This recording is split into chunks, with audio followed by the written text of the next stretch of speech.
Pues muy buenos días, amigos. Estamos nuevamente en una emisión de este programa a dos voces. Hoy estamos muy contentos aquí en el equipo de Ludens porque vamos a entrevistar a un analista que gracias a estas modalidades que hemos tenido que implementar en la pandemia es factible tenerlo cerca. De lo contrario sería muy difícil.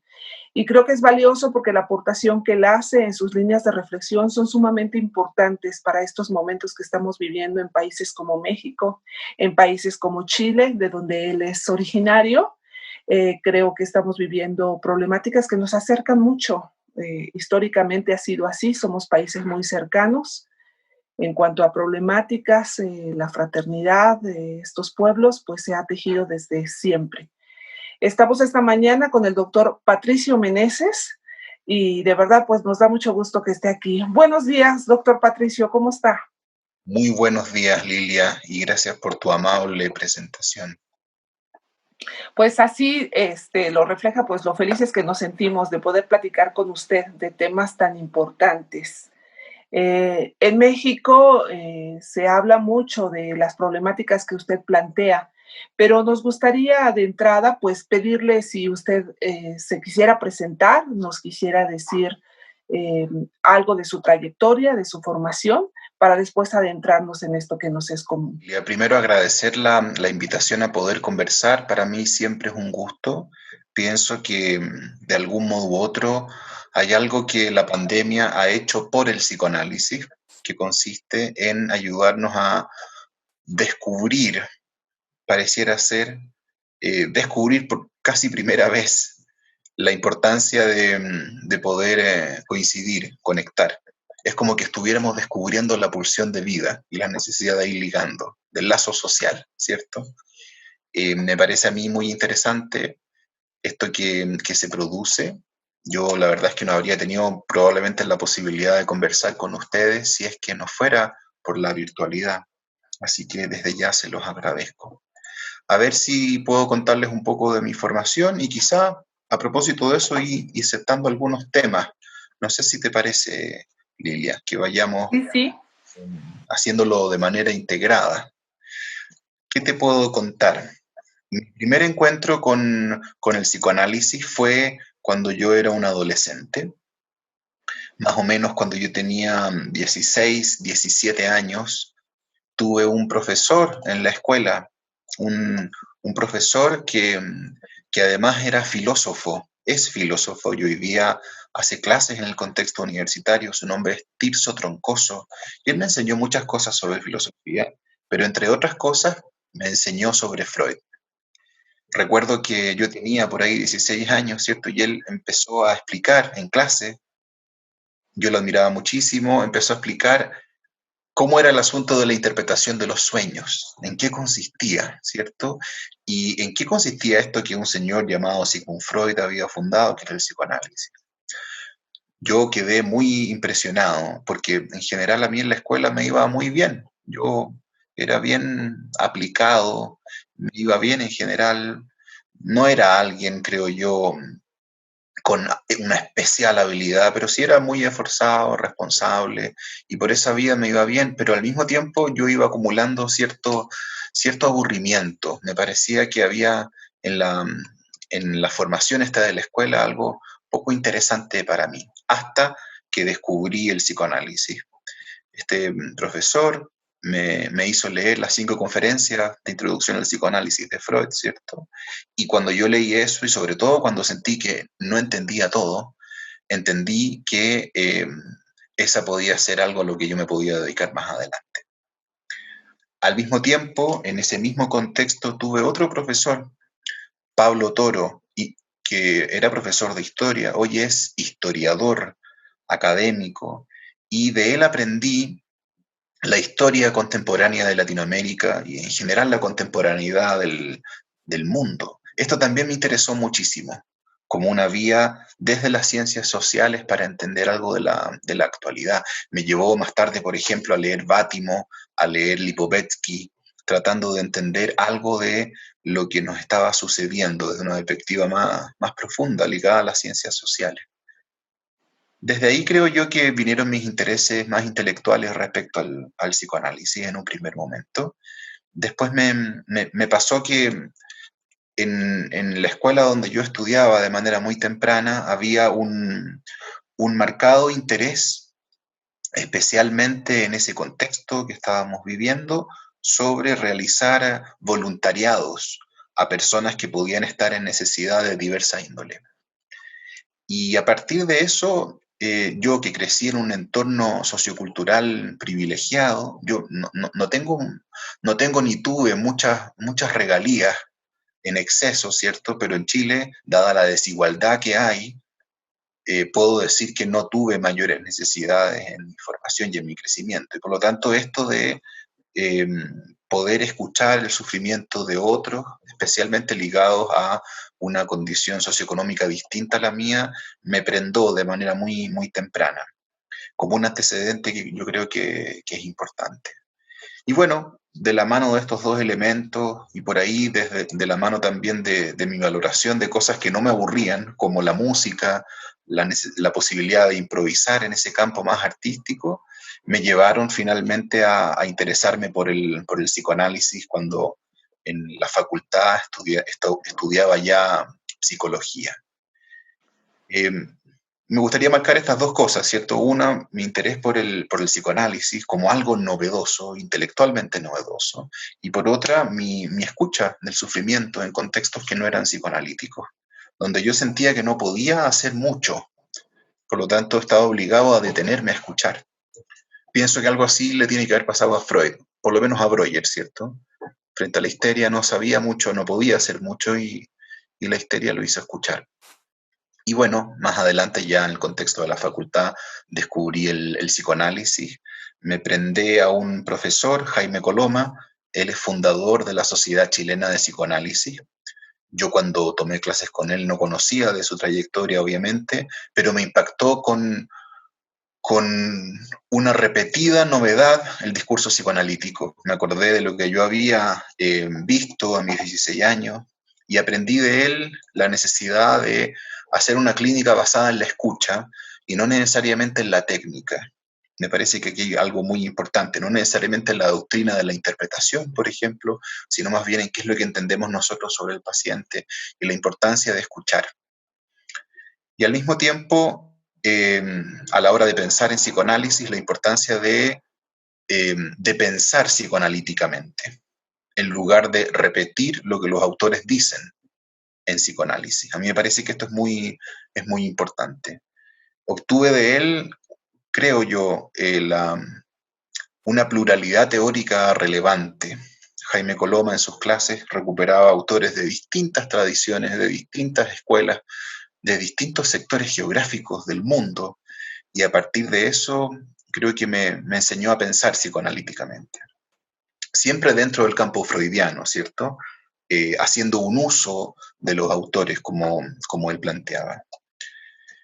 Y bueno, diría que eso fue un aspecto que a mí me marcó profundamente como un elemento fundacional relevante. Yo después proseguí mi formación, hice mi análisis, hice también una maestría, como ustedes lo dicen, nosotros decimos aquí un magíster, en teoría y clínica psicoanalítica en la Universidad de Chile y me formé en esto que hoy día hacemos. Mi primer trabajo recuerdo que fue en una institución que prestaba servicios de salud mental a una población muy postergada en el contexto de Santiago de Chile.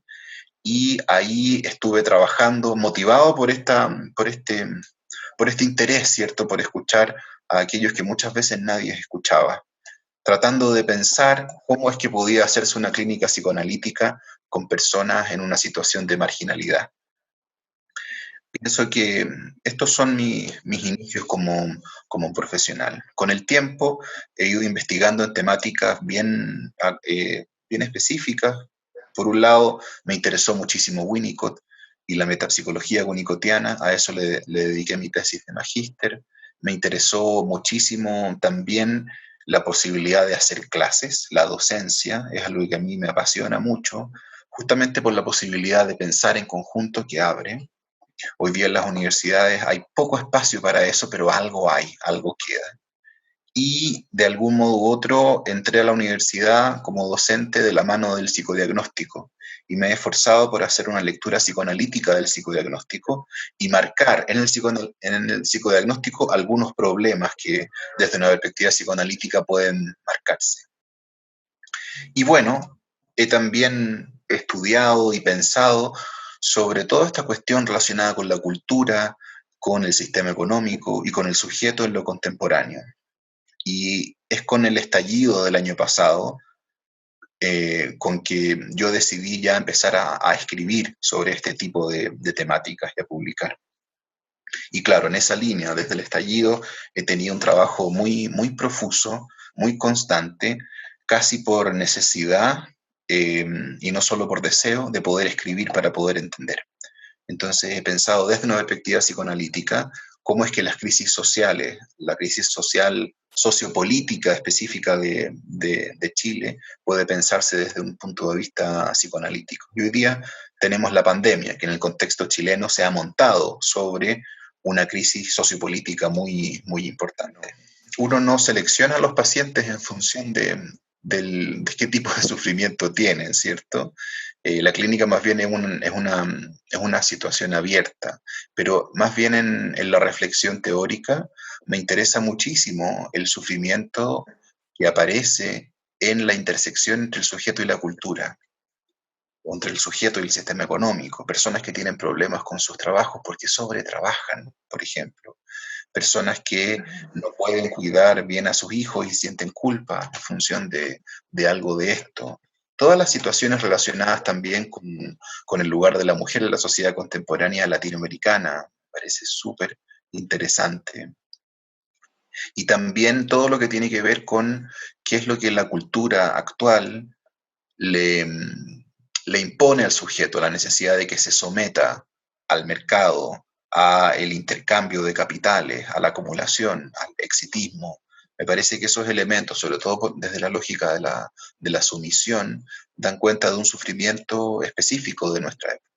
Pero también me interesa mucho algo que pienso que va más allá de lo clínico, que lo clínico nos ha ayudado a ver, pero que está ahí hace mucho tiempo, que tiene que ver con el malestar directamente sociopolítico y cómo aparece en el contexto de nuestras sociedades bajo la forma de un sujeto de la protesta. Esto del sujeto de la protesta es un invento mío y no tengo ningún problema en decir que es un invento, en función de que yo me refiero con esta idea del sujeto de la protesta a las hordas de personas, de ciudadanos que salen a demandar cambios sociales relevantes para vivir una vida mejor.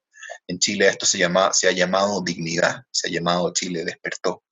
Y pienso que hay ahí, en ese sujeto colectivo, el sujeto de la protesta, algo que el psicoanálisis puede ayudar a escuchar. No significa que el psicoanálisis tenga, creo yo, que interpretar lo que le sucede a ese sujeto.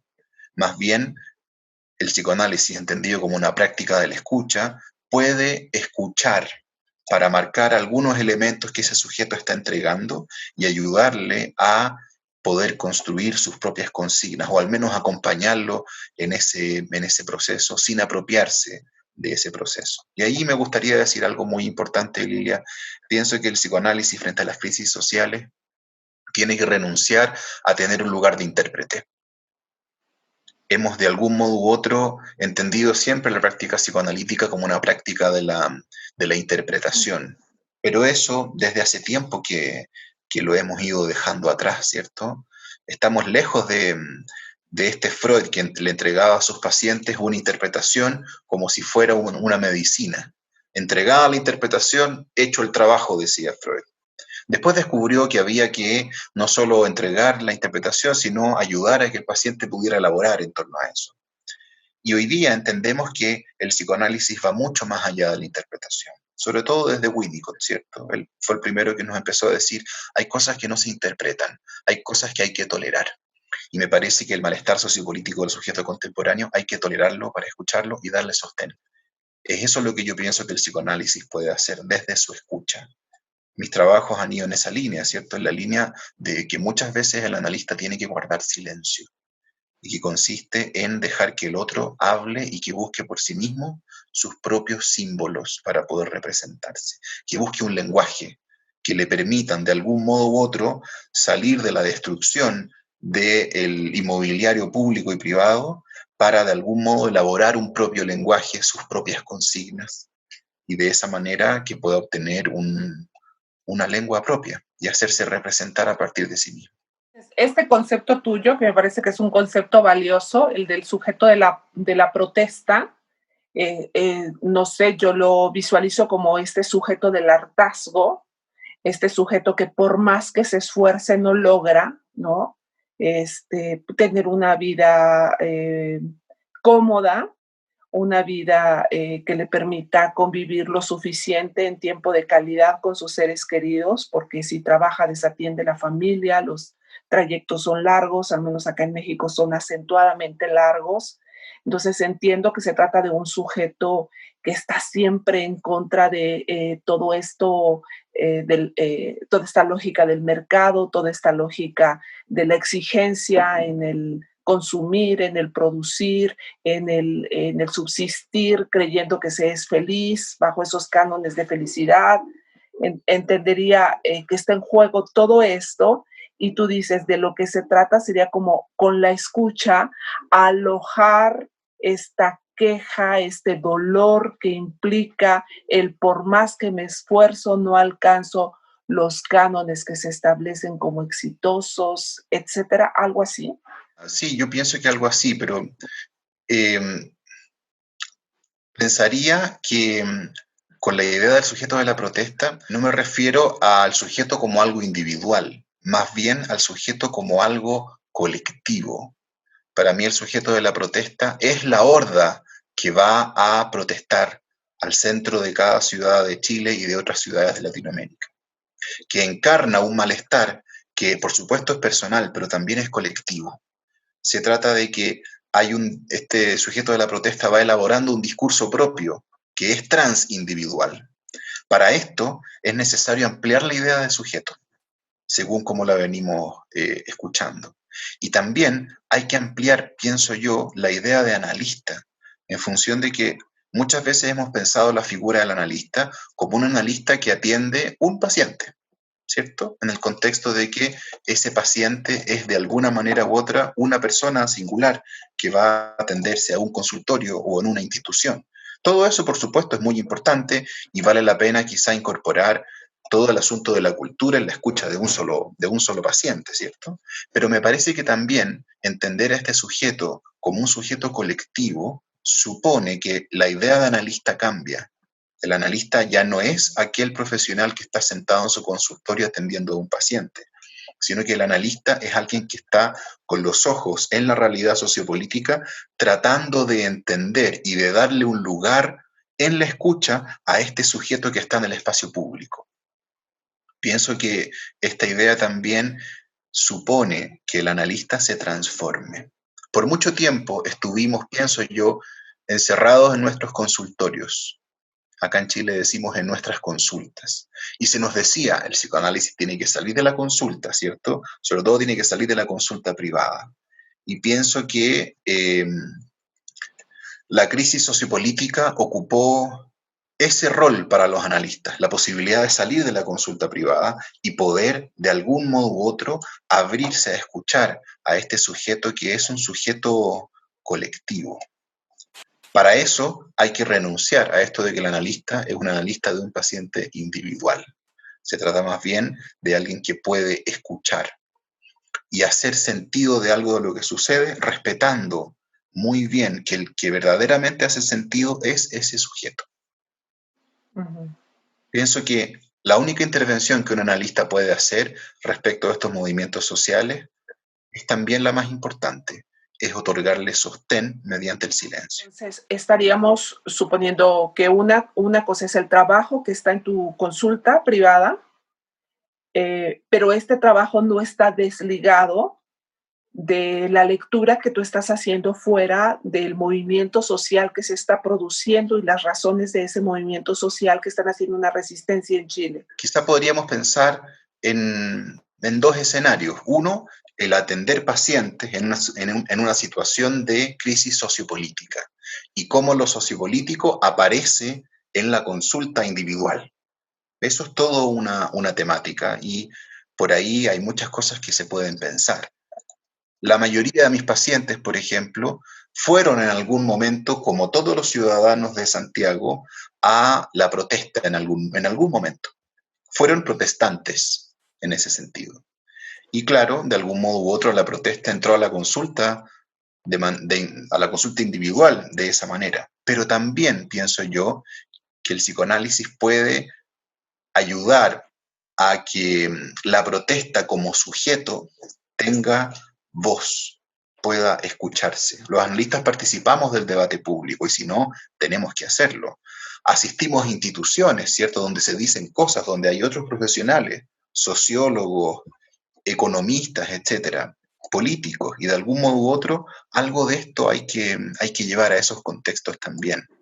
Porque muchas veces este sujeto de la protesta se hace escuchar mediante un grito ensordecedor. Y por esta vía no accede a que profesionales o instituciones que operan por la vía de la palabra, no del grito ensordecedor, lo puedan escuchar.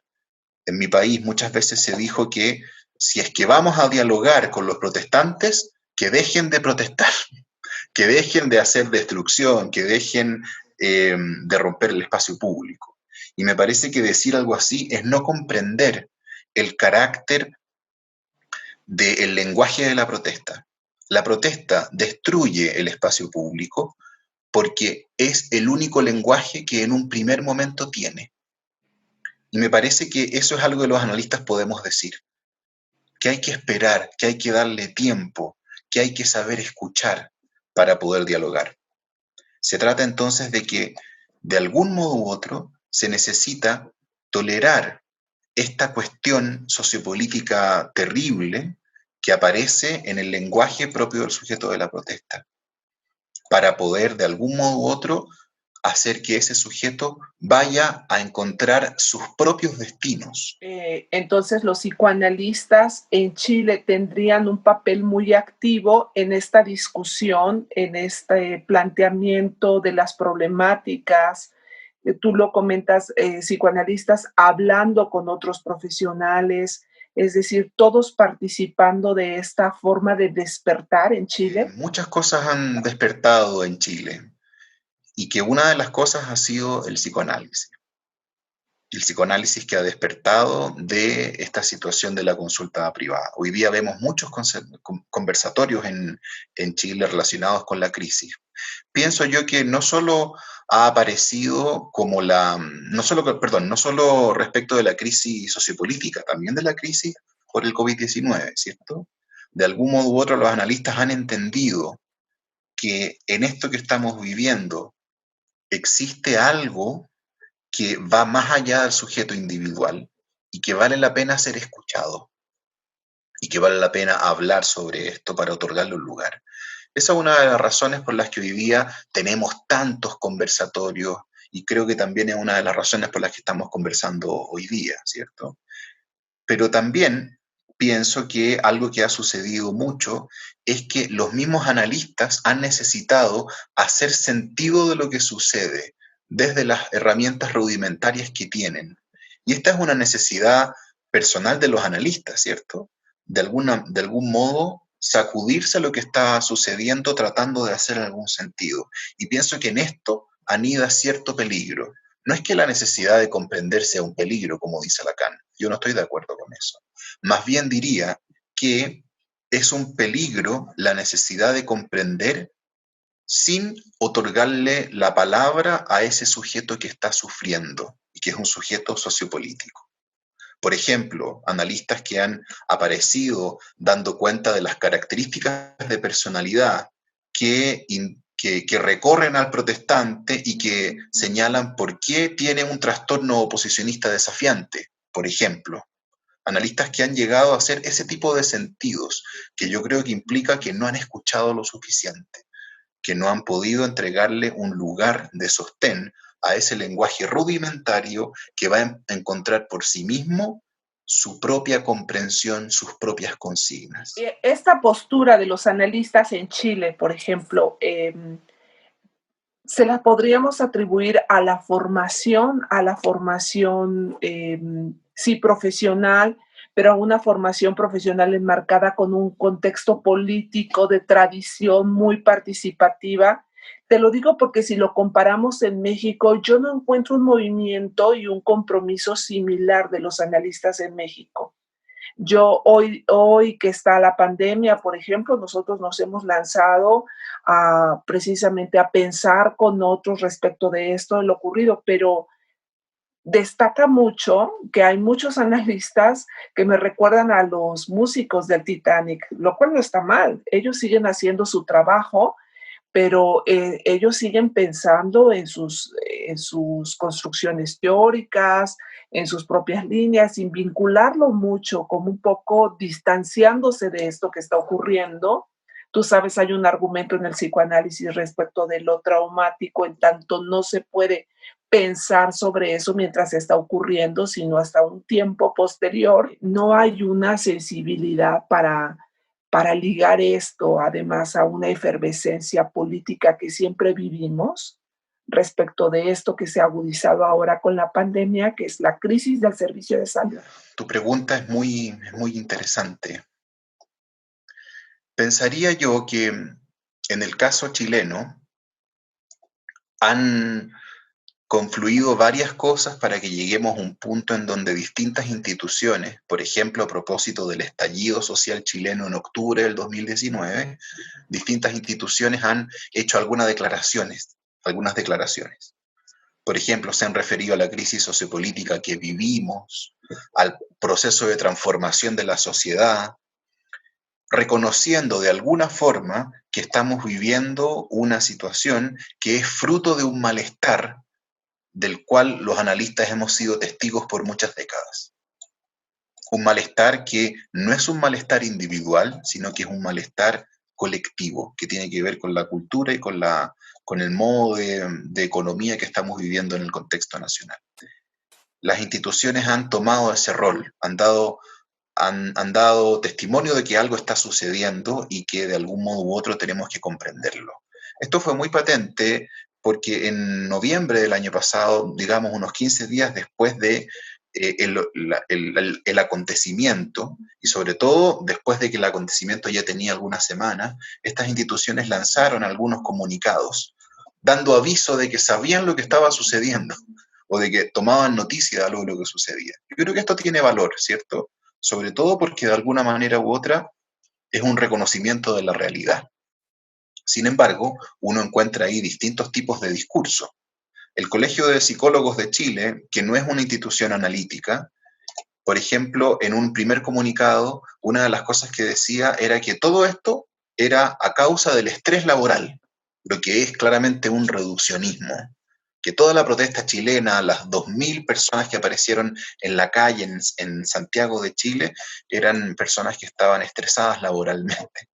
Y el problema es mucho mayor y mucho más profundo. Y de algún modo u otro el psicoanálisis, en el contexto nacional, ha sabido que tiene que salir de sí mismo para poder entender alguna cosa. Y a veces salir de sí mismo empieza a constituirse en leer filosofía, en leer sociología, en advertir que el sufrimiento no solo es individual y que existe algo como la realidad externa. Pienso que los analistas en Chile algo de esto sabemos y por lo tanto nos ha sido de algún modo u otro complejo, pero no tan difícil reconocerlo.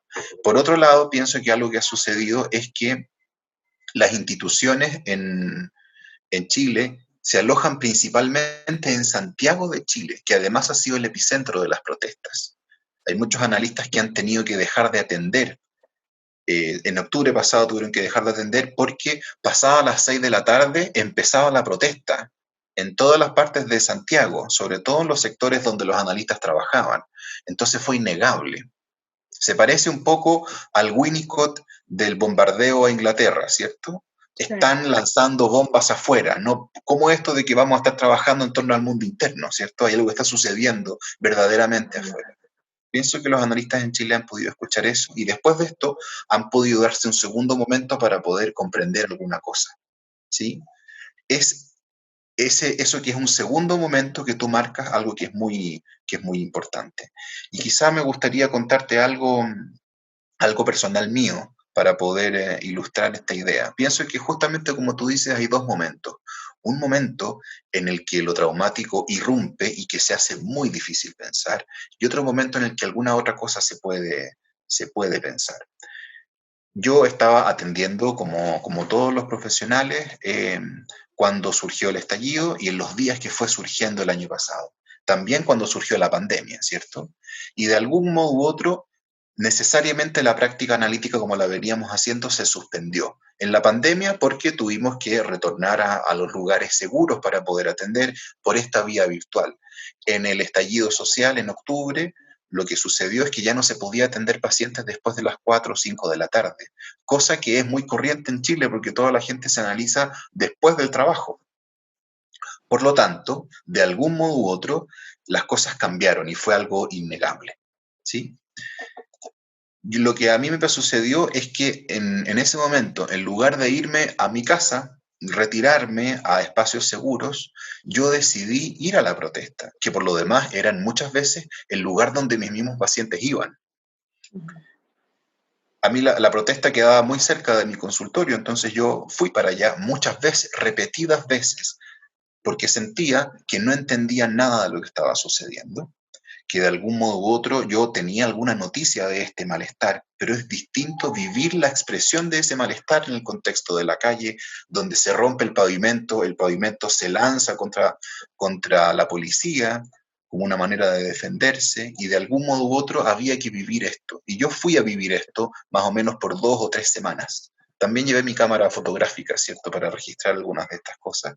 Y algo de ese registro después lo transformé en un trabajo, donde fui tomando estas fotografías como un material, como una escucha respecto de lo que ahí sucedía, para poder elaborar algún tipo de comprensión desde Bion lo hice en ese momento. Bueno, lo que yo entendía que era muy importante era no solo la importancia de escuchar a este sujeto, sino también la importancia de ir y participar de lo que ahí estaba sucediendo. No solo como analista, sino principalmente como ciudadano.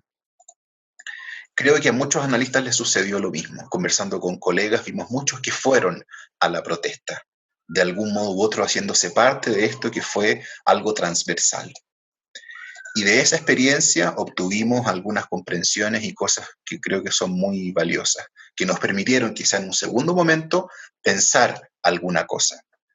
Hay analistas de algunas instituciones que no lo hicieron así, y por lo tanto, de algún modo u otro, cuando comprendían algo de lo que estaba sucediendo, recurrían a modelos teóricos antiguos. De ahí esto de que existe una agresión constitucional en los protestantes, cosa que algunos analistas decían, ¿cierto? Y que fueron rápidamente desechados y denunciados por la comunidad analítica nacional. No hay características de personalidad del protestante. En un momento, Otto Kemper, psiquiatra chileno que está radicado en Estados Unidos, famoso mundialmente, vino a Chile justo en el contexto del estallido y fue a un lugar de formación donde se transmite el psicoanálisis, y las personas que ahí estaban le hacían preguntas con la finalidad de que Otto Kemper dijera por fin que los protestantes tenían una personalidad antisocial. Ese era el objetivo de las preguntas. Otto Kemper no cayó en ese juego, como decimos aquí, no pisó el palito. cosa que a mí me parece muy importante, ¿cierto? Porque si no estaríamos patologizando la protesta social. Y eso es lo que algunos analistas, menos mal que fueron pocos y fueron denunciados, hicieron. Creo que fue un primer intento de comprensión, lamentablemente fallido y muy prejuiciado, y que podemos luchar contra eso en función de escuchar apropiadamente qué es lo que está sucediendo. Y a veces escuchar implica también participar. Eso es lo que yo aprendí en el contexto del estallido social chileno. La pandemia nos ha permitido un tiempo más prolongado para poder comprender. Hemos estado 8 meses en cuarentena, por lo menos en Santiago, y esto ha supuesto que hemos tenido tiempo para poder pensar, a pesar de que se ha hecho también difícil por la pandemia, ¿cierto? Y estos encuentros, creo yo, que nos han permitido pensar alguna cosa, hacer sentido de alguna cuestión.